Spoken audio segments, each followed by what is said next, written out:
자, 요 펠로포네스 전쟁 관련된 내용을 좀 볼게요. 자, 펠로포네스 전쟁은 이 서부 지중해로 진출하는 아테네하고 스파르타의 충돌에서 비롯되죠. 그래서 코린트 해협의 지배권을 둘러싸고 그 당시 이탈리아 및 시칠리아의 해상무역 장악 목적이 있었다. 예. 그래서 코린트 해협은 이제 어디냐면 여기 지도에 보시면 여기 잠깐만요. 음, 여기에요, 여기. 코린트 해협이 아테네에서 이렇게 가서 이렇게 해서 이제 가는 그 길목이 있거든요, 코린트 지역이. 그래서 요 지역을 장악해서 요쪽 시칠리아 쪽으로 이렇게 하는 거예요. 이 시칠리아는 그 당시 이제 또 곡창지대로 유명했기 때문에 요 지역을 장악해서 또 안정적인 어떤 곡물도 확보하고 또 이런 교류를 하기 위한 중요 요충지였죠. 자, 그래서 전쟁 초기 때는 이 아테네가 큰 피해를 입게 돼요. 이 아테네가 그 당시 페스트가 널리 유행되죠. 그래 갖고 인제 이때 풍부한 전력으로 지상의 결전을 회피하면서 전쟁을 수행했다. 그래서 전쟁에서 좀 약간 밀리는 형태였어. 그래서 이때 이 아테네가 이제 페스트가 엄습함으로써 페르클라스가 요걸 이제 주도를 했죠. 원래 페르클라스가 반스파르타 경향이 좀 강했거든요. 근데 이 과정에서 페리클라스가 죽게 돼요.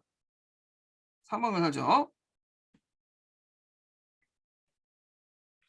자, 그래서 이제 지상전보다는 이제 해군을 이용해서 이제 전쟁을 수행을 했고요.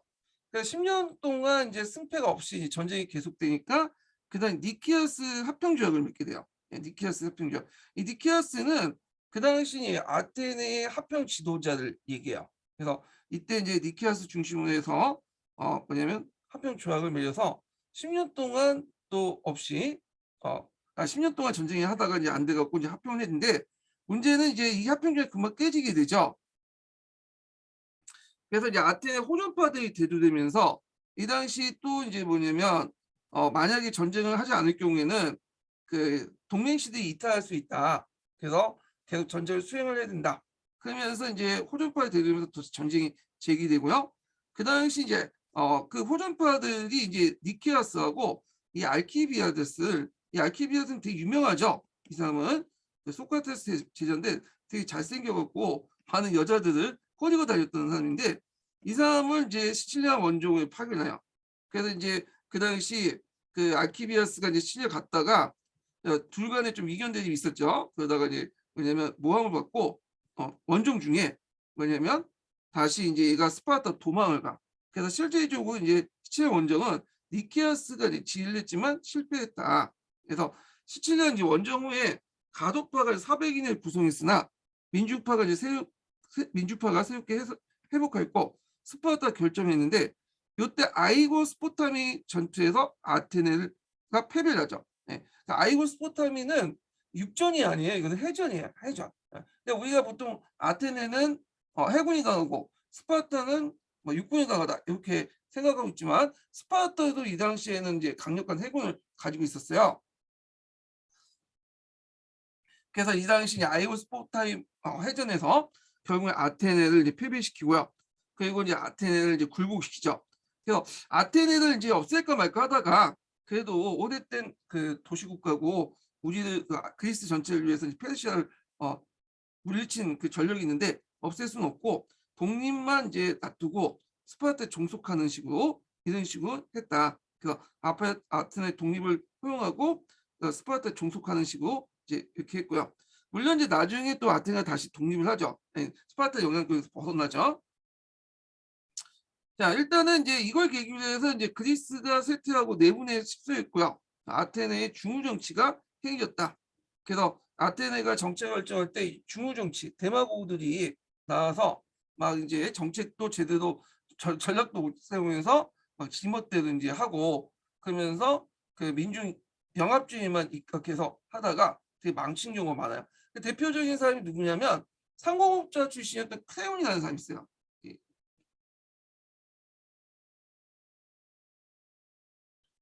그래서 이 크레온이라는 사람이 이제 그 당시 이제 그 성동을 통해서 전쟁을 진행을 했다가 제대로 이제 전투를 못하고 패하는 경우가 되게 많았거든요.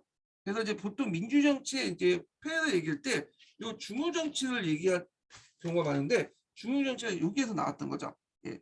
그 민중 영합주의 입각해서 민중들의 어떤 선동을 통해 민중 선동을 통해 민중들 선동해서 이제 정치를 하려고 했던 사람들의 이제 를 중심으로 했던 이런 이제 뭐냐면 정치를 중후 정치라고 보시면 될 것 같아요. 자, 펠로폰네스 전쟁 이후에 그리스를 볼게요. 예. 자, 이때 이제 그 그리스 특징을 보면 이때는 일시적으로 스파르타가 이제 아테네를 이제 뭐냐면 영향을 줬죠. 그렇지만 곧바로 아테네가 이제 다시 스파르타의 영향에서 벗어나서 그 당시 신흥 부국이었던 신흥 그 도시국가였던 테베와 손을 잡게 되죠. 아테네와 테베가 손을 잡고 동맹을 맺죠. 스파르타와 이제 뭐냐면 대립을 하게 돼요. 이런 구조야. 예. 그래서 이제 있고 결국에는 또 스파르타가 이제 테베하고 싸우다가 또 지게 되죠. 예. 그래갖고 스파르타가 약세됐지만 또 테베 주도권도 오래가지 못해요. 그래서 결국에는 이제 아테네, 스파르타, 테베가 주도권 누구 하나 주도권 없이 이제 가다가 누구한테 먹히게 된 거야. 나중에 이제 페르시아한테 먹히게 되죠. 이때 이제 스파르타는 자신의 주도권을 계속 유지하기 위해서 그 당시 누굴 끌어들였냐면 페르시아를 끌어들였어요. 페르시아. 그래서 이 페르시아는 스파르타와 이제 뭐냐면 대립하면서 또 한편으로 친선을 같이 하죠. 네, 서로 이제 주거니 받거니 하면서 이제 있었는데 그래서 페르시아는 나중에 스파르타 전에 이제 스파르타 전쟁 패배 이후 이때부터는 어떻게 생각하냐면 이제 군사적 개입보다는 직접적인 군사적 개입보다는 이런 외교적으로 이제 대응하는 방법. 그래서 서로 그 아테네, 스파르타, 테베를 서로 이간질시켜 갖고 그 사이에 영향력을 행사하는 방법으로 이렇게 대응하게 돼요. 예. 그래서 이제 이렇게 이제 있는데 요 관련된 내용들은 이제 각자 보시면 될 것 같아요. 요거는 뭐 그냥 보시면 될 것 같고 요 내용에서 이제 중요한 게 이제 안타키다스 평화조약이 있어요. 앞에서 얘기한 것처럼 그 당시 이제 그 페르시아는 스파르타와 아테네 테베가 이제 싸우는 걸 이용해 가지고 외교적으로 자신의 영향력을 확대시키려고 하죠.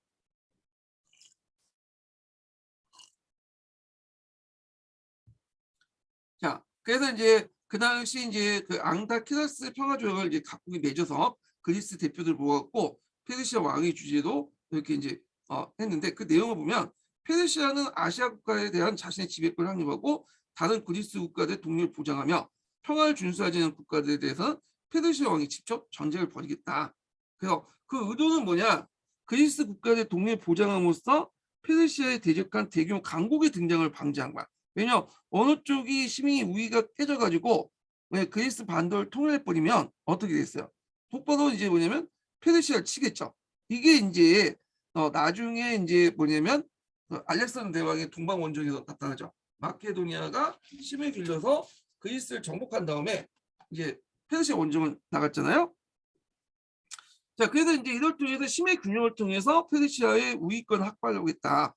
그래서 그걸 이제 맺었던 조약이 안타키다스 평화조약인데 이건 서강자 있어요. 서강자. 예. 그렇게 있고 그 당시 이제 그 그리스 후반기 때 이제 새로운 강자가 등장했던 것이 테베죠.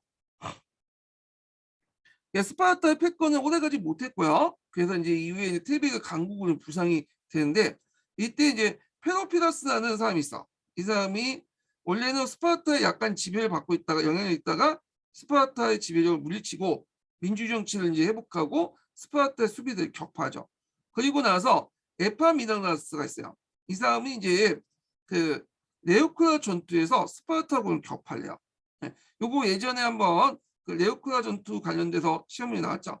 그래서 이때 레오크라 전투에 스파르타를 격파하고 그 스파르타의 메세니아를 공격해서 여기 점령해. 메세니아는 예전부터 헤이오트라는 그 헤이오타이라는 이제 노예들이 있었잖아요. 이들 해방시켜. 그래서 헤이오타이들이 독립된 도시국가를 만들어줘요.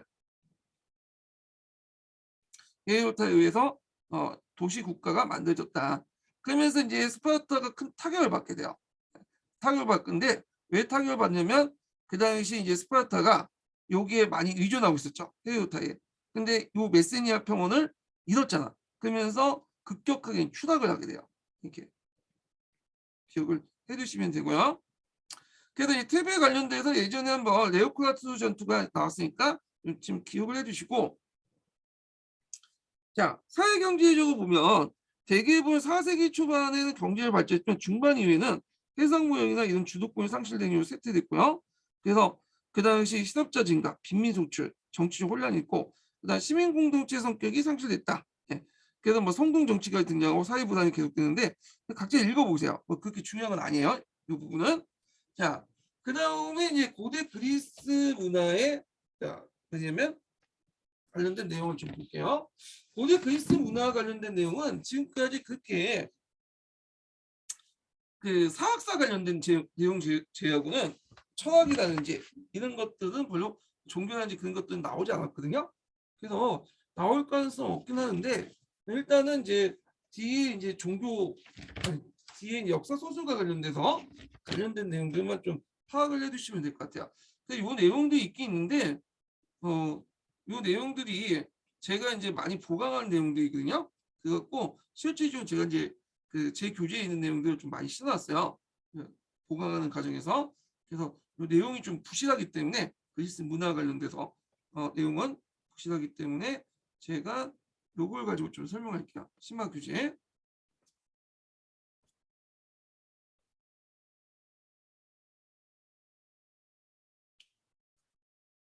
자, 그리스 문화의 특징을 보면 자유로운 이제 폴리스 시민 문화고요. 몇 페이지 펴보시냐면요. 44페이지 펴보세요. 인간 중심식으로 선세적인 문화다. 그런 것들이 신화에 반영되죠. 그래서 인간하고 이제 신화의 차이점은 영원히 살 수 있다는 거와 그 다음에 막강한 힘을 갖고 있던 거 제외하고는 거의 비슷하죠. 그래서 신이 곧 뭐냐면 인간적 성격을 갖고 있어요. 그런 것들이 신화에 반영이 되었다. 이렇게 보시면 되고, 그다음 오리엔트 문화의 영향을 받으면서 독자적인 문화 창조이 발전했고 합리주의고 이상적인 미를 추구했다. 이게 철학과 미에 반영된데 요걸 좀 알려면 그 당시 그리스인들의 생각을 좀 알아야 돼. 원래 그리스인들은 세계를 이분법적으로 생각했어요. 눈에 보이는 형상과 그리고 눈에 보이지 않는 실제로 이렇게 두 개 나오죠. 그래서 눈에 보이지 않는 실제가 현상을 움직인다. 이게 그래서 실제가 근본적이다 이렇게 생각한 거야. 그래서 얘네들은 이 현상적인 것보다는 이걸 근본적인 거, 그러니까 눈에 보이지 않는 어떤 근본적인 이상적이고 보편적인 추구하는 것이 뭐냐면 바람직한 거라고 생각했어요. 그래서 이런 것들이 이제 뭐냐면 그 당시 세상의 보편적인 어떤 것들, 이성적인 것들, 이상적인 것들 이런 것들을 추구하는 과정에서 어떤 법칙성 이런 것들 되게 강조했다. 진리를 강조하고 이런 것들이 나타나는데 이런 것들은 이제 그리스상에 많이 반영됐죠. 그래서 아리스토텔레스 철학이라든지 뭐 플라톤 철학이라든지 그다음에 스코트 또 누구죠? 갑자기 기억이 안 나네. 그 철학자 중에 유명한 사람이 있는데 이 사람 기억이 안 나. 그 당시 소크라테스 이런 사람들이 이제 뭐냐면 보편적인 걸 추구를 하려고 했고요. 그리고 이것들이 건축에도 반영돼서 건축이나 조각에도 반영해서 자기가 생각하는 이상적 미에 따라서 건축을 하고 그 다음에 조각상을 만들죠. 그래서 현실적인 미가 아니라 그래서 이제 이런 것들이 반영돼 있다 이렇게 보시면 돼요. 그래서 현상적인 거 눈에 보이는 것들은 이건 보편적인 게 아니고 그냥 일시적인 거 생각했어. 그래서 이거 상대적으로 중요시 여기지 않았어요. 그래서 이제 비록 이제 소피스트나 이런 사람들이 등장을 해서 이런 것들을 강조하겠지만 이거보다는 눈에 보이지 않지만 보편적이고 이 현상을 움직이는 근본적인 심 이런 것들을 연구하면서 이상적 미나 보편적 어떤 법칙성 이런 것들을 강조했다 이렇게 보시면 될 것 같고 이런 것들이 철학이나 이해학에 반영됐다는 거죠. 그리고 이상적 미를 이제 어떻게 생각하면 조화 군영에 취했다. 이게 예술적인 방향이죠. 예술 이상적 미를 추구했다. 그래서 여러분들 이제 그 그리스 조각을 보면 되게 특징이 있어. 하나가 뭐냐면 실제 우리가 볼 수 있는 그 인간상이 아니야. 그냥 이제 우리 인간상이 아니고 저도 연예인급 정도 있죠. 딱딱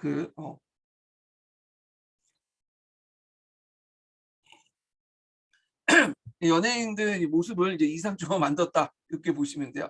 예. 그리고 여자를 조각한 게 거의 없죠. 남자. 왜냐면 여자는 이제 몸이 천하기 때문에 예, 제 생각에 그리스인들 생각이요. 얘는 열등하기 때문에 조각상을 만들지 않고 주로 여자보다는 남자의 조각상을 만들고 남자 중에서도 우리가 생각하는 이제 평범한 모습이 아니라 아주 이제 뭐냐면 이상적인 그런 모습들을 조각상으로 그려놨죠. 예. 그래서 이제 현실에서 찾을 수 없는 그 미를 강조했다라는 거야. 예. 이런 것들이 좀 차이가 있다는 거죠. 자, 그래서 이제 이런 것도 있고, 그래서 이제 서양 고전 문화의 정수면서 기독교와 함께 서양 문화의 이대 지주를 이뤘다 이렇게 보시면 돼요. 예. 나중에 헬레니즘에 영향을 주고요. 그다음에 그리스의 어떤 종교는 다신교죠. 그다음에 이제 올림푸스시에서 12명의 신이 있죠. 그리고 델피에도 뭐 국가 어떤 그 대사에 대해서 여러 가지 예언과 신탁을 하게 되고 뭐 이런 것들. 그래서 인간하고 이제 신이 다른 거는 초인간적 능력이나 불사를 제외하고는 거의 동지대. 인간과 동일하다. 인간과 같은 욕망이나 이런 것도 동시에 가지고 있죠. 자, 그 다음에 이제 있고, 그 다음에 뭐 등등이 있는데 한번 쭉 보시면 되고요. 예전에 한번 디오니소스 신앙이 나온 적이 있어요. 그때 펠로폰네스 전쟁과 펠로폰네스 아니야 페이스트크라토스 전쟁과 정책과 관련돼 갖고 나온 적이 있는데, 그래서 이제 이것은 내세에서의 재산과 영원한 삶을 믿었다. 그래서 그 당시 민중들이 많이 믿기 때문에 페이스토토스가 이 디오니소스에 대한 제사를 축제를 국가적 차원에서 지원을 했죠. 민중들의 어떤 지지를 끌어들이고 아테네 시민들 어떤 유대감을 다지기 위해서 그렇게 했었는데 요 관련돼서 이제 관련 축제가 그 당시 페이스토토스 정책과 관련해서 나왔으니까 읽어보시는 게 좋을 것 같아요. 그 밑에 적어놨어요. 그 다음에 오르페이교라는 게 있어요. 오르페우스가 이제 창립했다는데 원시적으로 야생적인 디오니소스 신앙을 순화시켰고 도덕적인 금욕적인 생활을 영위하면서 내세에서 영원한 행복을 획득했다. 뭐 이렇게 있는데 요거 뭐 각자 이제 보시고요. 그 다음에 이제 철학이 발달됐죠. 보통 그리스 철학은 처음에는 자연 철학자들이죠. 그래서 이제 자연철학자는 주로 어디에 밀레토스 지역에 발달됐어. 밀레토스는 그 소아시아 지역의 연안에 있던 그 지역이죠. 그 이오니아 지역이라고 하는데 여기가 초창기 때 이제 그리스에서 제일 경제적으로 번영했던 지역이에요. 동방의 오리엔트 지역이 옆에 있고 하다 보니까 당연히 여기에서 뭐냐면 많은 자연철학자들이 등장을 해야 돼. 그래서 밀레토스에 있는 등장한 자연철학자들은 주로 연구한 게 뭐냐면 자연상에서 움직이는 어떤 보편적 법칙 이런 것들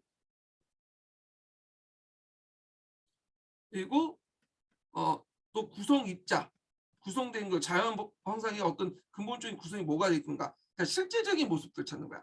눈에 보이진 않지만 자연상에 눈에 보이진 않지만 그 밑바닥에 깔려 있는 눈에 보이는 것들을 실제 움직이는 어떤 근본적인 보편적인 것들 찾아내려고요. 예. 그래서 이제 자연 철학자들이 이제 밀레토스를 중심으로 형성됐죠. 이게 이제 BC 6세기 정도 이렇게 있다가 아이고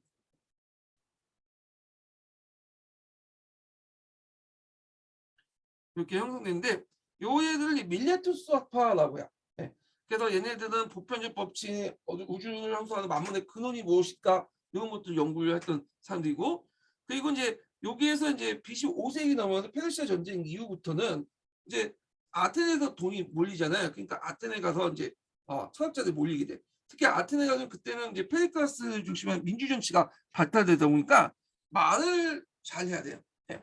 그래서 이제 또 자연에서 이제 인간으로 이제 뭐냐면 세계로 전환되죠. 그래서 인간의 여러 가지 문제들을 어떻게 말로 해가지고 개변을 떨어뜨려갖고 수사학을 통해서 문변소를 통해서 자신의 입지를 강화시키는 그런 사람들이 등장했는데 이런 사람은 소피스트라고요. 예. 얘네들은 이제 보편적 법칙보다는 눈에 보이는 형상들을 되게 강조하죠. 주관적인 것들.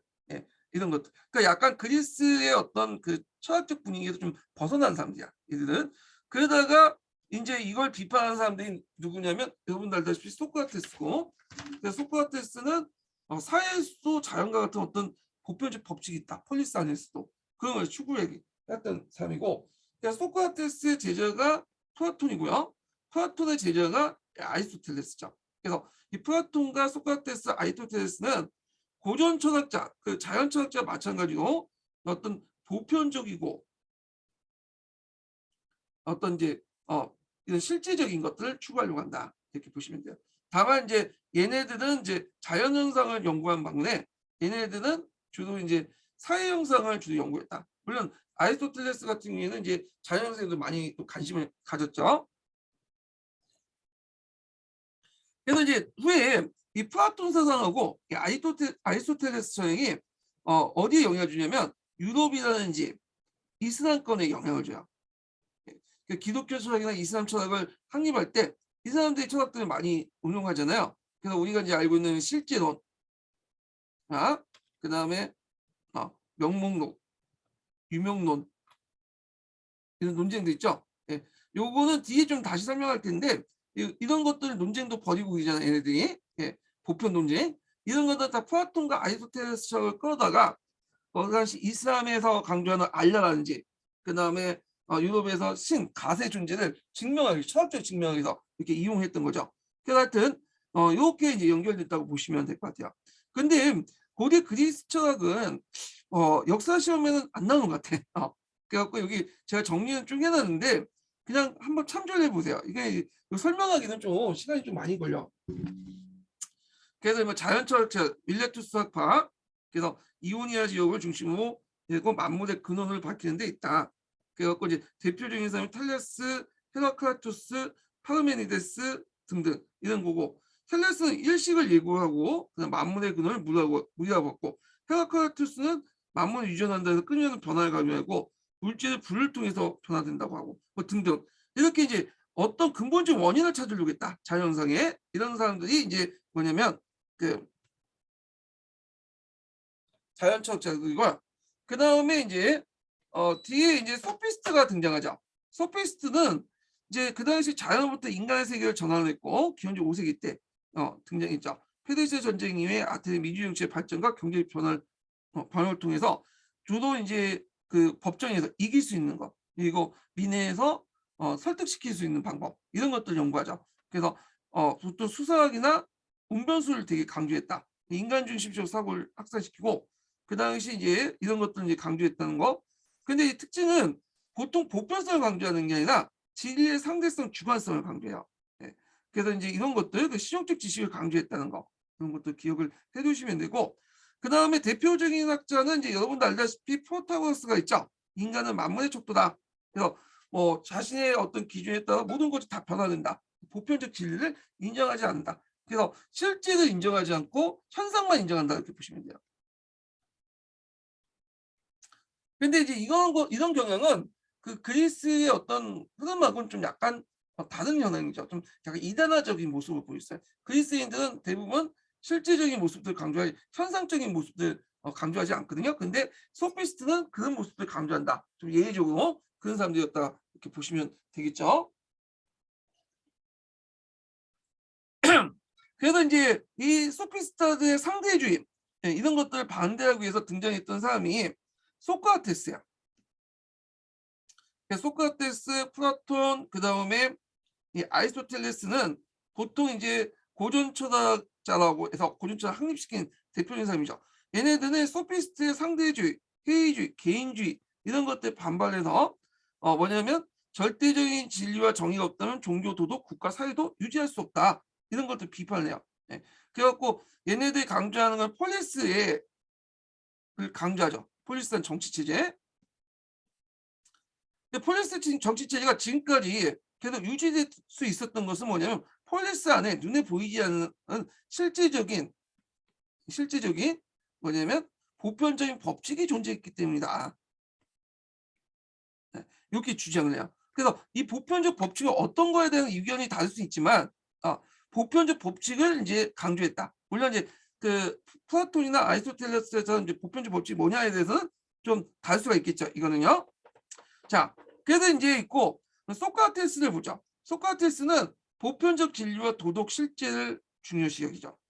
자기 성찰을 강조했는데 실제가 아니라 실제요. 실제는 눈에 보이진 않지만 형상 밑에 깔려 있는 어떤 근본적인 원인을 얘기하죠. 예. 그래서 이제 보편적 진리나 절대적 아름다움, 절대선을 인정했다는 거. 예. 그래서 이제 이 플라톤 그 소크라테스는 유명한 사람이지만 저자가 없어요. 예, 저자가 남긴 게 없어. 그래서 주로 그의 제자였던 플라톤의 그 썼던 소크라테스의 병명과 크리톤을 통해서만 그 사상이 뭐냐면 후세에 전해지고 있죠. 그래서 소크라테스는 그 제자 중에 알키비아데스가 있어요. 알키비아데스가 이제 좀 망난이고 처음에 아테네 있다가 스파르타 있다가 또 나중에 페르시아 넘어가고 왔다 갔다 했던 사람이거든요. 욕을 되게 얻어먹었어. 그래서 소크라테스가 그것 때문에 약간 이제 뭐냐면 오해를 좀 받은 게 있어갖고 신을 모독했다 해서 나중에 사형을 당하는데 그때 이제 소크라테스한테 이제 가서 이제 너 도망갈 수 있으니까 빨리 도망가라 했더니 소크라테스가 거부하죠. 나는 이제 죽겠다. 이렇게 했는데 그때 이제 유명한 말을 남겼다고 하죠. 압법도 법이다. 예. 지금도 쓰고 있는지 모르겠는데 근데 이거는 솔직히 소크라테스가 그렇게 얘기한 건 아니에요. 그 후대에 이제 소크라테스 말 듣고 일본인 학자가 그런 식으로 의혹한 거야. 지 생각 갖다 붙여서. 소크라테스가 얘기한 건 뭐냐면 나는 지금까지 이제 폴리스에 생활했고 폴리스의 혜택을 받으면서 이 공동체 혜택을 받아서 살아왔는데 지금 폴리스를 배신하고 나갈 수 없다. 예, 폴리스가 계속 유지됐던 것은 그 안에 보편적 진리가 내재되어 있는 거고 이런 운영 시스템을 벗어난 것은 자신이 예전에 얘기했던 보편적인 어떤 진리 추구에 벗어날 수 있다. 그래서 폴리스의 어떤 보편적 법칙 이런 것들이 판단들이 나하고 뭐냐면 이해관계가 안 맞다고 해도 나한테 손해를 끼친다고 해도 나는 예전에 절대적인 어떤 진리나 보편적 진리를 추구하기 때문에 그 사형을 안 받고 도망갈 수 사형을 받고 사형을 안 받고 도망갈 수 없다. 도망갈 말 잘 꼬였네요. 예, 사형을 안 받고 다른 데 도망가야겠다는 생각을 할 수 없다. 이런 식으로 얘기를 한 거야. 예. 그걸 이제 뭐냐면 나중에 일본인 학자도 압법도 법이다 이런 식으로 얘기를 한 것 같은데 여기에서 강조하는 보편적 법칙, 폴리스에 내재됐던 보편적 법칙에서 자기가 사형 선고를 받았기 때문에 자기가 예전부터 보편적 진리를 주장했는데 그거 자기한테 불리하다고 해서 사형 선고를 받았는데도 도망가면 그게 문제가 있지 않냐. 그래서 이런 것들을 강조했던 거죠. 자, 그다음에 플라톤 같은 경우에는 이데아론을 제시했죠. 그래서 형상계가 있고 눈에 보이는 형상계가 있고 그 눈에 보이지 않는 이데아를 조성해서 되게 현상계는 이데아의 반영문에 불과하다 이런 식으로 주장하잖아요. 그래서 이걸 동굴과 비교했는데 동굴 안에 있었던 사람이 그림자가 보이잖아 자기가. 예. 그림자가 이데아야. 근데 이제 본 모습 보면 동굴에서 벗어나서 이데아 넘에 있는 이런 이데아가 현상계죠. 말자면네. 예. 동굴에 비친 그림자는 형상계인데 자신의 진정한 모습을 보려면 여기 동굴에 벗어나고 여기 뭐냐면 나와야지만 이데아를 볼 수 있다. 이렇게 주장해요. 그래서 동굴의 그림자를 보는 게 아니라 이데아 동굴 밖의 진리를 봐야 된다. 이렇게 주장하죠. 그래서 이제 이때 이제 이거 실제론과 연결되는데 그래서 실제론이라는 것은 그 앞에서 얘기한 것처럼 이데아가 이제 실제죠. 그래서 눈에 보이는 형상을 더 넘어서 그 눈에 보이지 않는 그 실제가 존재하고 있다. 실제론을 주장하는데 요 실제론을 이제 뭐라고 하냐면 명목실제론, 논리실제론이라고 해요. 논리.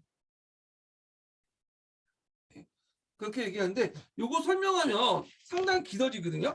그래서 요 부분은 나중에 중세 철학할 때 좀 더 설명할게요. 요 부분은요. 예, 요거는 그 정도만 이제 좀 파악을 해주시면 될 것 같아요. 그래서 이제 실제론을 주장했다 이렇게 보시면 되고, 그 다음에 이제 정치사상과 국가론이나 뭐 법률용 이런 것들이 반영이 됐고, 예. 그 다음에 이제 아리스토텔레스 철학을 볼게요. 아리스토텔레스 같은 경우에는 이 사람도 실제론을 주장했어. 근데 이 사람이 주장한 실제론은 앞에 그 자기 스승이 주장했던 그 논리 실제론이 아니에요. 이 사람은 이제 원본 실제론자예요.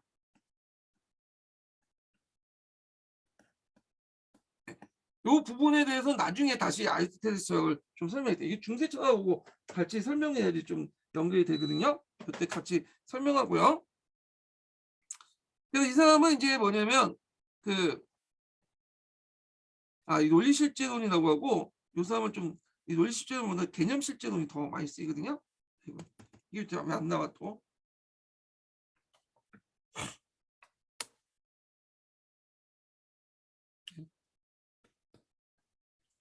논리실제론은 개념실제론 이렇게 파악을 해두시고, 예.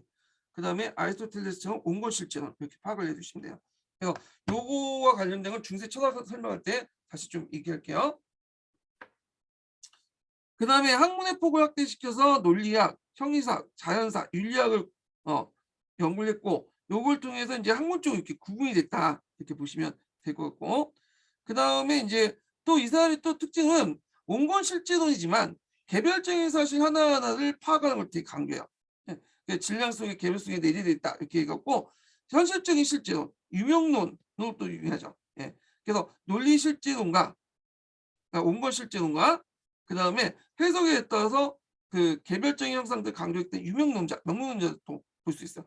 요 철학적 관련된 설명은 제가 뒤에 중세 철학할 때 같이 좀 설명할게요. 이 정도만 파악을 해주세요. 그래서 그 플라톤 사상은 후에 이제 그 개념실제론에 영향을 줘서 고부 철학 형상에 영향을 줬고, 아리스토텔레스 철학은 나중에 온건실제론, 유명론에 영향을 줘서 우리가 알고 있는 스토아 철학 있죠? 거기에 영향을 줬다. 이렇게 보시면 되죠.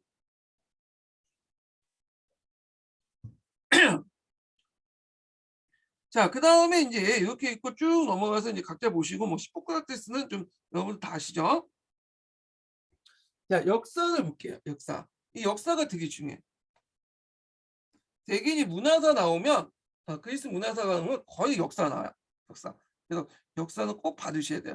한 이가 3번 정도 나왔을걸요? 시험 문제. 역사 소설과 관련돼서. 예.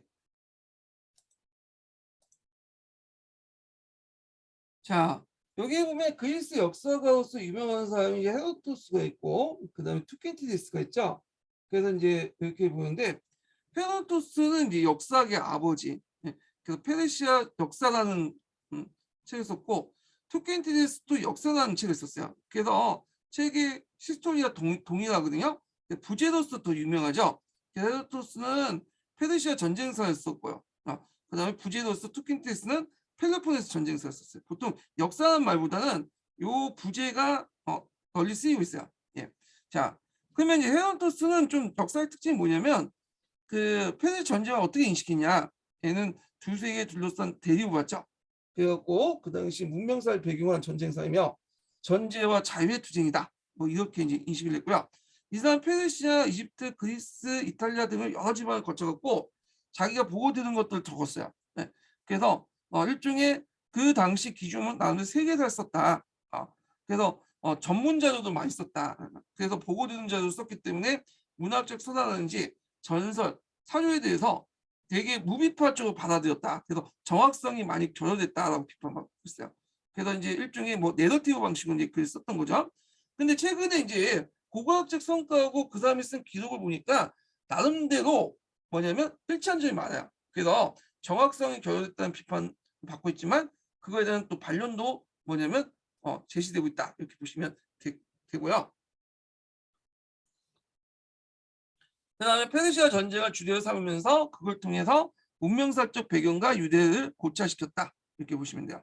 자, 투켄티데스를 보죠. 투켄티데스는 이 아테네 출신이고 이 사람이 이제 펠로폰네소 전쟁을 활약하면서 자기 나름대로 글 썼는데 이 사람이 이제 펠로폰네소 전쟁 쓰다가 도중에 딱 끊어져요. 이게 미완성으로 남아. 투켄티데스 어떻게 죽었는지 몰라. 네. 자, 하여튼 그 사람이 이제 내용을 보면 이 사람은 이제 고대의 랑케라고 하거든요. 근데 우리가 이제 고대의 랑케 하면 떠오르는 게 뭐예요? 이 사람이. 랑케 하면 사료 비판과 분석이죠. 그래서 이 사람도 마찬가지로 철저하게 이제 사료에 대한 깊이 있는 주의와 면밀한 검토를 통해서 썼고요. 그 다음에 이제 그 앞에 있었던 헤로도스가 보고들은 전문 자료를 가지고 썼죠. 근데 그 사람은 직접 자기가 눈에 본 것만 썼어. 그래서 나름대로 객관성을 유지했다. 그 역사적 사실과 초자연적 사실을 구별했어요. 그래서 예를 들어 뭐그 신화에 보면 역사상이 나오다가 갑자기 뭐 아테네 여신이 나와갖고 제우스가 와갖고 헤라가 나와갖고 막 그렇게 도와주고 막 벌 주고 막 그런 내용도 있잖아요. 그런 것들을 구분해갖고 신화를 요소가 없어. 역사의 사실만 적었고요. 의견 전설을 수용하지 않았다. 그 나름대로 객관적을 유지하려고 했다. 이렇게 보시면 객관성을 유지하려고 했다는 거. 그다음에 과거 사실의 교훈을 얻고자 하는 교훈의 역사를 소수했고, 대개 교훈의 역사는 보통 순환사과는 연결돼요. 예. 그래서 왜냐하면 제가 이제 예전에 역교훈 시간 때 얘기했지만 보통 이제 교훈의 역사라면 과거나 현재나 미래나 거의 이제 인간성이 동일하기 때문에 역사는 동일하다는 순환된다는 의식이 있죠. 과거, 현재, 미래가 동일하고 그래서 계속 역사는 이렇게 순환하기 때문에 뭐냐면 서로 과거 역사에서 현재 교훈을 얻을 수 있다. 이런 식으로 나올 수 있어. 그리고 이걸 봤던 미래로 나갈 수 있고 뭐 이렇게 순환사관과 연결돼 있다. 이렇게 보시면 돼요. 예. 그러나 단점은 사회경제의 면을 너무 도외시했다. 그리고 아테네의 어떤 그리스 문화를 서술 외면했다. 전쟁의 경과에만 초점을 맞춰서 그러니까 객관적 사실에만. 그래서 요거 좀 기억을 해두셔야겠죠. 토킨티스의 역사 소설의 특징, 내용과 단점, 그 내용도 좀 기억을 해두시고요. 자, 그래서 이제 관련된 줄을 이제 제가 여기다 적어놨죠. 158, 159 내용 읽어보시면 될 것 같아요. 예. 자, 문학에서 이제 볼 거는 우리가 뭐 문학 나올 것 같지는 않으니까 우리 역사에서는 요 사람만 좀 기억을 해두시면 돼요. 호메르스. 호메르스가 이제 BC 9세기 때 사람이거든요. 그러니까 암흑시대 거의 말기 때, 그러니까 폴리스가 등장한 그 직전에 그 사람인데, 듣기로는 이 사람이 이제 그 뭐냐면 장님이었다고 해요. 장님. 근데 장님들이 이제 주로 이제 잘 기억했다가 이제 애들에게 얘기를 하면서 예전 얘기를 하면서 먹고 사는 그런 일을 많이 종사했는데, 그래서 장님으로서 이제 알려지고 있는데 실제 인물인지는 여러 가지 설이 있어요. 예. 하여튼 그 인물이 호메스에 비해서 구조를 전달했던 일리아드와 오디세이가 이 사람에 의해서 정리되죠. 그때 이제 들어왔던 알파벳을 통해 정리되죠. 페니키의 영향을 받은 그리스 고대 문자가 만들어지고 이 문자를 통해 이걸 정리하게 돼요. 그래서 이제 트로이를 전쟁 후 했다. 그래서 보통 이제 암흑 시대의 역사는 일리아드 오디세이를 통해서 알 수 있기 때문에 이 시대를 뭐라고 하냐면 호메르스 시대라고 한다. 이렇게 보시면 될 것 같아요. 그 외에는 각자 보시면 되고요. 자, 미술과 건축을 볼게요. 자, 여기 건축 관련돼서 예전에 한번 시험문이 나왔죠. 요거. 그래서 보통 이제 그 아테네 그리스의 그 야세 전반의 특징은 균형과 조화, 단순하고 고귀한 미를 강조한다. 이것도 이제 앞에서 이제 아테네 그리스인들이 의식에도 반영되는데 눈에 보이는 형상보다는 눈에 보이지 않는 실제적인 것들을 강조한다고 했죠. 형상을 움직이는 어떤 실제적인 것. 이것도 건축이나 미술에 반영돼요. 그래서 자신이 이상적이고 이런 모습. 네. 그래서 이 이상적인 모습을 어떻게 보냐면 균형과 조화의 모습을 봤어요. 그래서 이게 그걸 알 수 있는 게 이제 뭐냐면 여기에서 이제 보면 도리아 양식이 뭐 하여튼 그 건축 양식에 보면 여기에서 여기까지의 거리 있죠. 여기가 이제 이렇게 있는데 여기에서 이제 비율이 딱 맞아. 여기 비율하고 여기 비율이 여기가 뭐 1.7대 7이라면 여기 1이고 이런 식으로 맞춰놨어. 다. 그래갖고 이렇게 조화 균형의 미를 상당히 강조했다. 그런 내용들 기억을 해주시면 될 것 같고요. 자, 건축 양식 볼게요. 이거 예전에 한번 시험 문제 나왔는데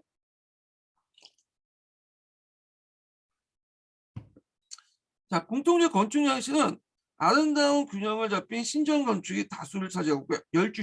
열주식들은 이제 그 기둥을 이렇게 배열하는 거죠. 엔타시스는 배열 양식이야. 그래서 이제 이렇게 약간 중간에 촘촘하게 만든 거죠. 하중을 분산시키고 뭐 지진을 예방하고 여러 가지 목적도 있어요. 그리고 이제 주도의 장식에 따라서 뭐냐면 건축 양식이 분리되죠. 이렇게. 그래서 이제 처음에 도리아식이었다가 이오니아식, 코닌도 양식 이렇게 이제 바뀌는데 예전에 이 관련돼서 한번 시험 문제 났죠. 이 주도가 어디냐면 여기 부분이에요. 여기. 그래서 보통 이제 도리아식 같은 게 초창기 때 양식이야. 주두가 단순하고 아무런 장식이 없다는 거. 그래서 대표적인 게 피디아스가 만든 파르타르 신전이 대표적인 거죠. 네. 그래서 이 파르타르 신전 관련돼서 예전에 한번 시험 문제 나왔죠. 요 신전. 그래서 원래 파르타르 신전 보면 여기 보면 지붕이 지금 없잖아요. 근데 실제로 지붕이 있었어요. 그래갖고 이제 그 전쟁 중에 이 지붕이 날아가 버렸는데 그래갖고 이제 관련된 내용이 제가 여기다 적어놨나? 그냥 좀 얘기를 해야 되겠네, 그냥. 예. 그래서 파르타르 신전이 원래는 이제 지붕이 있었는데 지붕이 날아간 배경이 보면 이거 예전에 기출문제 나왔는데 17세기 후반에 투르코인들이 이제 베네치아하고 싸울 때 투르코인들이 이게 이제 뭐냐면 하약을 보관을 했거든요. 근데 베네치아인들이 여기 쐈다가 이 하약이 폭발돼 버린 거야.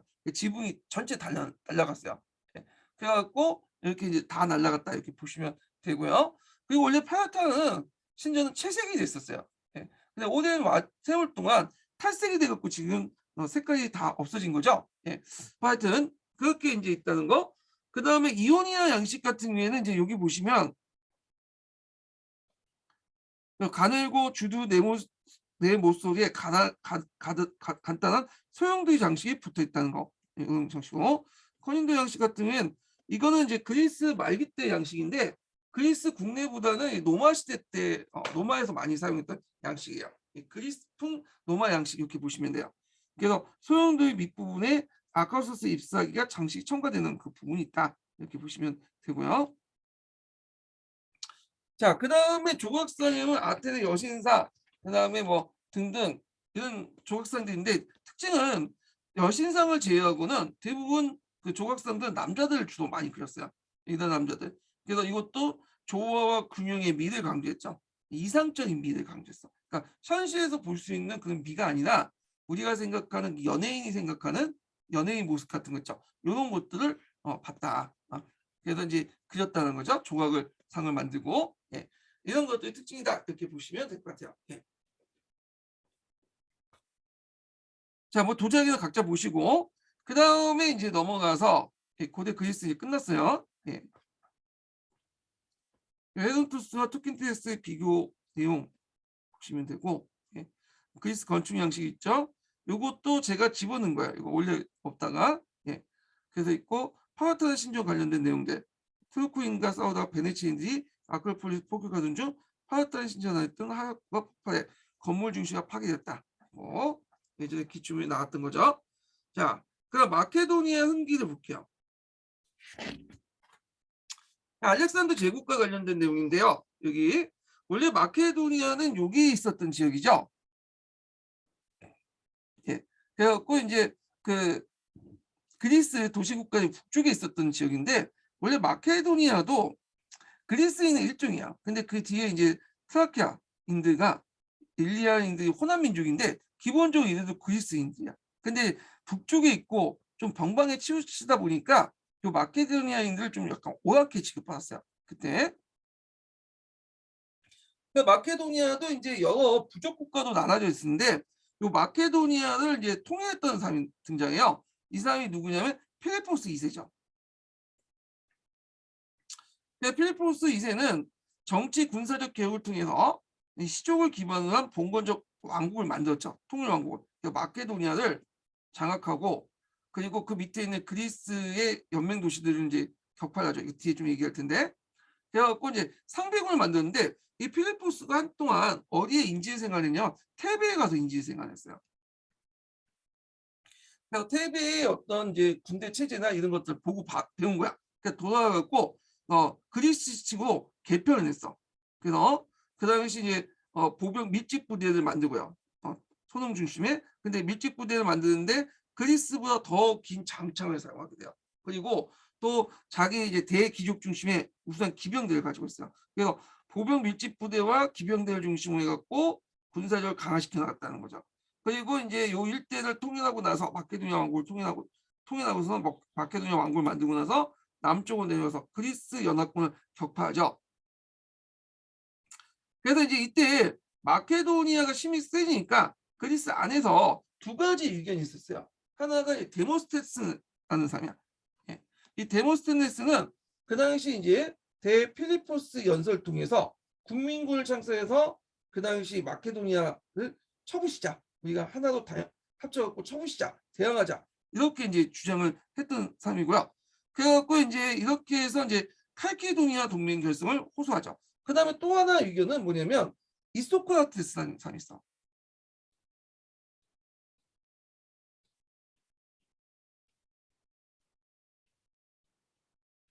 자, 이소크라테스는 반대로 뭐냐면 지금 뭐냐면 마케도니아하고 힘을 합쳐야 된다. 싸우지 말고. 그래서 힘을 합쳐갖고 지금 우리의 주적이었던 공동적이었던 페르시아를 쳐야 된다. 이렇게 주장을 하는 건데 결국에는 이제 데모스테네스 위견을 받아들여갖고 결국은 아테네 테베 연합군이 한판 붙죠. 필립하고.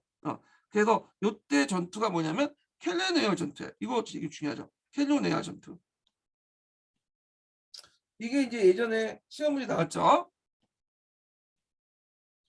그래서 데모스테네스가 이끌었던 칼키도니아 동맹, 아테네 테베 연합군과 그 다음에 필립이 한바탕 붙었는데 이때 이제 필립이 이기죠. 그때 이제 젊은 알렉산더도 같이 아버지에 따라 같이 싸워서 큰 성과를 거두게 돼요. 예.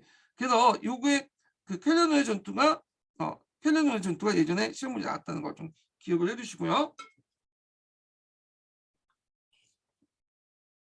근데 켈레노의 전투에 좀 눈여겨볼 게 뭐냐면 스파르타는 여기 참여하지 않았어요. 예. 그래서 이제 스파르타는 참여하지 않았고 켈레네아 전투의 의미를 볼게요. 일단 고종기 그리스 문화가 종말되고요. 그리고 폴리스를 바탕한 고대 그리스 체제가 국가 체제 끝이 났다. 이렇게 보시면 되고요. 그 다음에 이제 그 당시 이제 그 필립 2세는 페르시아를 공격하려고 했어요. 이 페르시아를 공격하는 거는 그 당시 그리스인들의 공통된 어떤 열망사항이었어요. 그렇고 그 당시 이제 스파르타를 지휘하고 스파르타는 어차피 동맹에 안 들어갔죠. 싸우지도 않았고 그래서 모든 그리스를 구협하기 위해서 코린도 동맹 또 헬레네스 동맹을 만들었죠. 코린도 동맹하고 헬레네스 동맹이 예전에 시험 문제 나왔어요. 코린도 동맹 또는 헬레네스 동맹이라고 해요. 똑같은 동맹이에요. 그래서 이제 출발하고 했으나 도중에 암살 당했죠. 젊은 근위병 장수에게 암살당했다는데 뭐 여러 가지 설이 있어요. 예. 그래서 필리포스 아내가 죽였다. 그런 설도 있고 원래는 이 근위병이 필리포스 2세와 동성 연인이었는데 뭐 배신을 느껴갖고 죽였다. 뭐 설도 있는데 하여튼 암살당했어. 예. 그래갖고 이제 일단은 이제 이렇게 하고 그의 아버지의 어떤 그 아버지의 어떤 그 페르시아 원정 계획을 이어받은 사람이 누구냐면 그의 아들 알렉산더죠. 예. 그래서 약간 24대 이제 아버지여서 그 왕으로 즉위하게 되죠. 그래서 아버지의 이제 뜻을 이어서 그 당시 페르시아 원정을 나가려고 했다. 그렇게 보시면 돼요. 자, 근데 이 사람이 즉위하자마자 또 이제 그리스 내에서 또 반마케도니아 세력들이 형성돼. 이게 나이도 어리니까 이제 우습게 본 거지. 그래서 다시 이제 알렉산더가 이제 가서 한번 집밥을 주고 그리고 그리스 폴리스를 통합한 다음에 다시 군대를 이끌고 페르시아 원정을 시작하게 되죠. 예, 요 과정이에요. 자, 그래서 이제 이런 내용들 파악을 해두시고요. 자, 여기 알렉산더가 동방 원정을 하게 되는데 이건 뭐 전투가 안 나와 있네. 예. 그리고 뭐 여러 전투가 있어요. 여러 전투가 있는데 잠깐만요.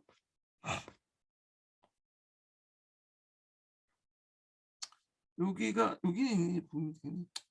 알렉산더의 대표적인 전투가 이소스 전투가 있거든요. 이거 좀 기억을 해두시고 이때 이제 이소스 전투에서 다리우스 3세가 대군을 이끌고 갔다가 격파당하죠. 도망쳐 나와요. 네. 그래서 이제 이런 전투 있었다는 거 이거 기억을 해두시고 그리고 가오가메 전투가 있는데 뭐 이게 넘어가요. 뭐.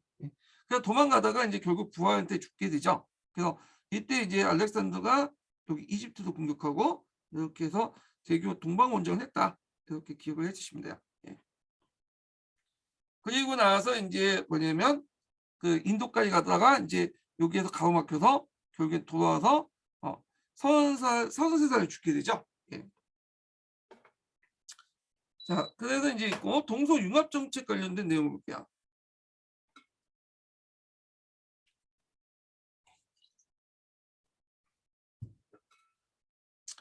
알렉산더가 생각하기에 이제 그리스의 어떤 통치 방식, 폴리스 중심의 통치 방식하고는 도저히 넓은 제국을 통치할 수 없다. 이렇게 생각을 한 것 같아요. 그래서 오리엔트의 어떤 동방 전제 군주제를 받아들이고 강력한 왕권 행사하고 이집트에서는 자신을 파라오라고 또 칭하죠. 그 다음에 70개 넘는 알렉산드리아 도시를 건설하는데 되게 그 아테네인들 되게 그리스인들은 요 보통 도시에 거주했어요. 그래서 이게 보통 그리스인들이 거주를 했던 곳이야. 그래서 헬레니즘 문화의 특징이 뭐냐면 그리스풍의 도시 문화예요. 네, 이런 특징들이. 그리고 이제 페르시아 여자와 이제 혼인을 주장하죠. 그래서 그때 이제 같이 데리고 있었던 헌지처들인데 현지처들과 결혼을 이제 장려했고 자기 자신도 이제 거기 박테리아를 점령하는 과정에서 박테리아 오늘 아프가니스탄 지역이죠. 여기 지역에서 그 밑에 있었던 추장 딸하고 결혼하기도 했어요. 예. 그다음 오리엔트 신정 지배자로 통치해서 페르시아 통치 제약 의복 간섭을 수용했다. 예. 그래서 동서 융합 정책을 했지만 결과적으로는 이제 뭐냐면 잘 안 됐죠. 예. 그래서 결국에는 이제 알렉산더가 이제 33살 젊은 나이로 열병에 걸려서 죽었잖아요. 아들이 있긴 있었는데 그 아들이 2살밖에 안 됐어. 결국에는 알렉산더 부하 장수들이 자칭 자기가 후계자라고 얘기하면서 이제 내분이 일어나면서 알렉산더 제국을 나눠 갖게 되죠. 예. 자, 그래서 이제 이런 내용들 보시면 되고, 그 다음에 이제 알렉산더 정복의 전쟁 영향을 볼게요. 도시국가, 비도시국가, 그리스인과 이방인의 구분이 사라지고, 헬레니즘 사람들은 세계를 하나로 보면 인간의 세계에 속한 세계 시민의 생각이다. 그래서 이는 스토아과의 영향을 주어 인간은 이성을 가진 신의 자녀로서 모두 평등하다. 이렇게 보는데, 예전에 이제 그 그리스인들은 약간 배타적 의식을 갖고 있죠. 그래서 자기는 헬레네스의 자손이고 나머지는 다 야만이다. 그런 생각을 가지고 있는데 알렉산더가 이제 세계 제국을 이루면서 이 그리스적 사고방식 가지고는 세계를 통치할 수 없죠. 그리고 그러다 보니까 이제 그때 등장한 게 세계 시민의식이야.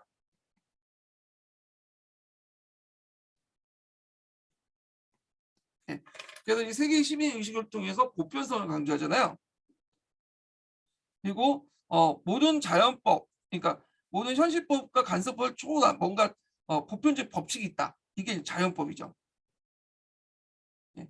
자연법 사상이 이 세계 시민의 의식에서 나온 거야.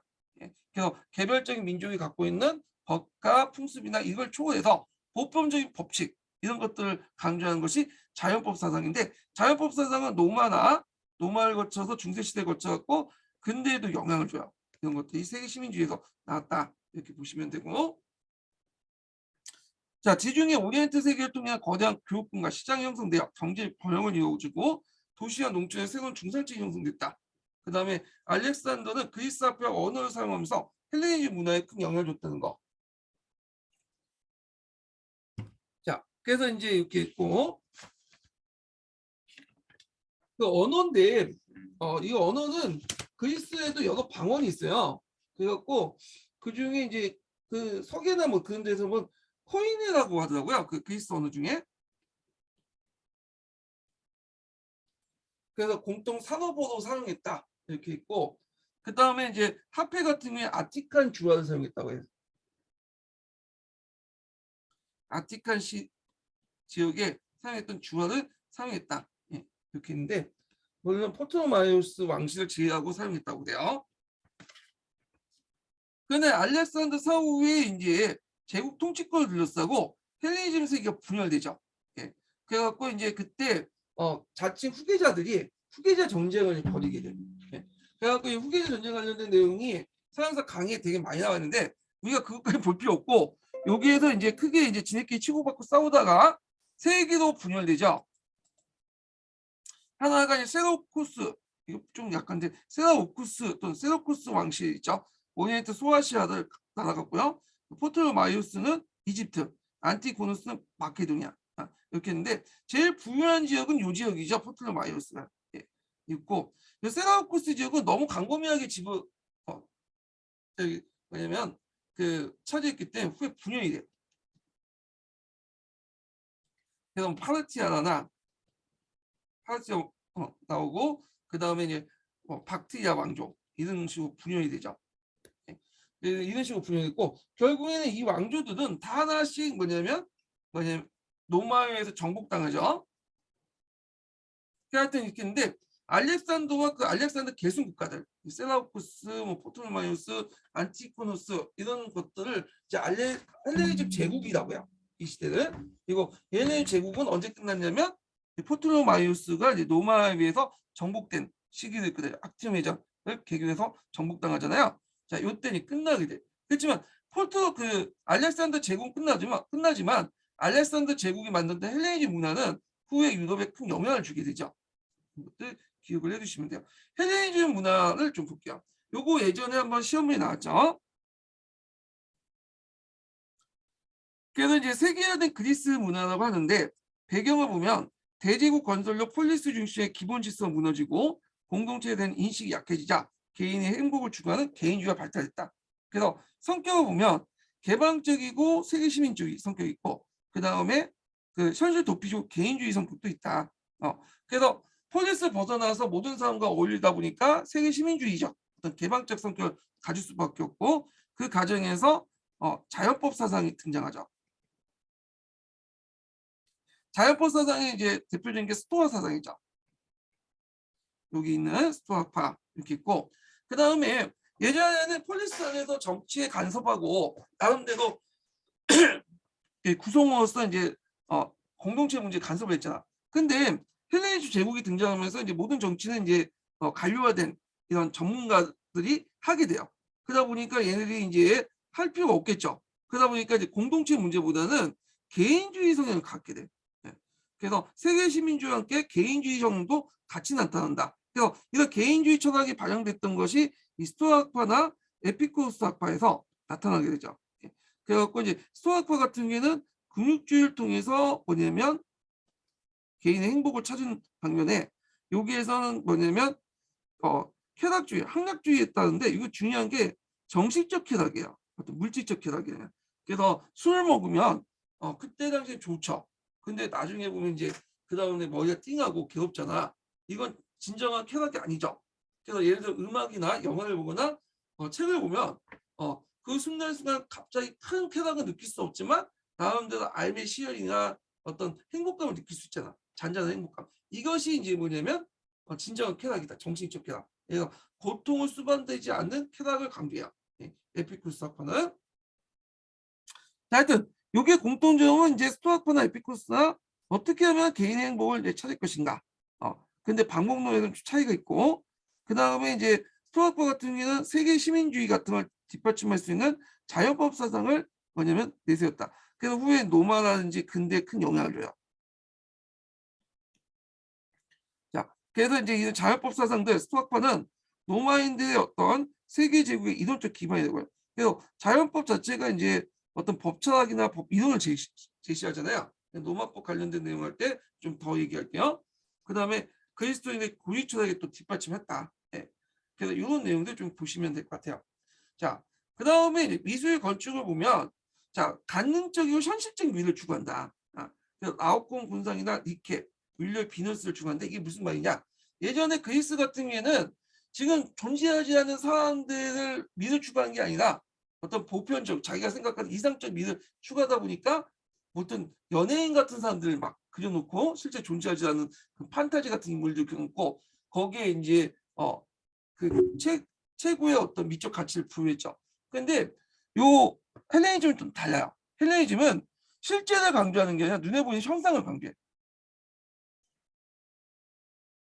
그래서 남자뿐만 아니라 여자도 이제 그려놓고 좀 간능적이고 현실적 미를 추구한다. 간능적 현실적 미가 뭐냐? 우리가 육체적 미라고 하자. 간능적 섹시미 이런 거. 현실적 미라는 건 뭐냐면 원래 어차피 미라는 건 주관적이잖아요.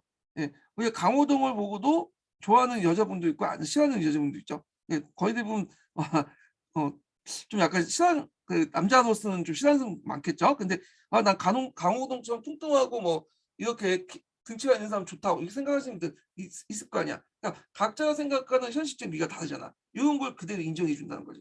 그래서 종전에 이제 그 그리스인들이 어떤 이상적이고 조화 균형에 맞춰갖고 자기가 생각하는 이상적 미만 추구한 반면에 얘는 눈에 보이는 현실적이고 주관적 미도 인정해 줬다.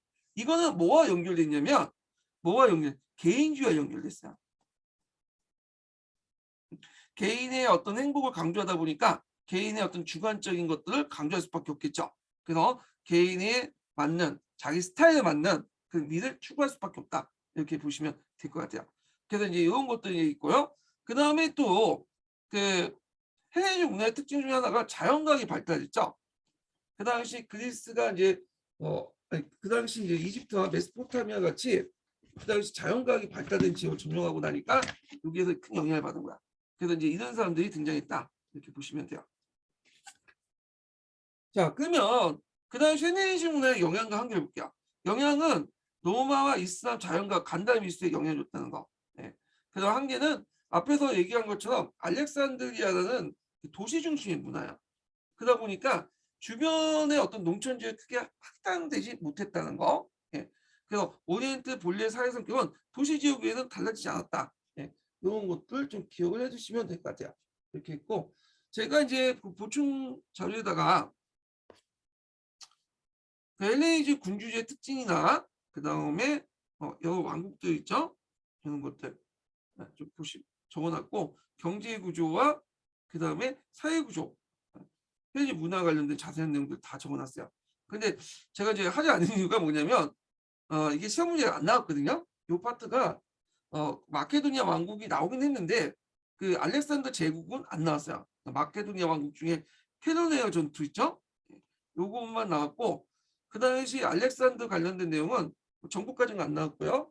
전반 예전에 한번 그 객관식 기출 때 그 헬레니즘 문화의 특징 요 정도만 좀 언급한 게 있어요. 한 문제 독립된 문제로. 그래서 나올 만한데 이 부분이 안 나오더라고요. 이 부분이. 그래서 대충 이렇게 설명을 했고요. 그 다음에 세 번째 인증번호, 마지막 인증번호를 알려드릴게요. 마지막 인증번호는 91번입니다. 예, 마지막 인증은 91번이에요. 예. 그래서 있고 좀 쉬었다가 네, 노마오 넘어가죠.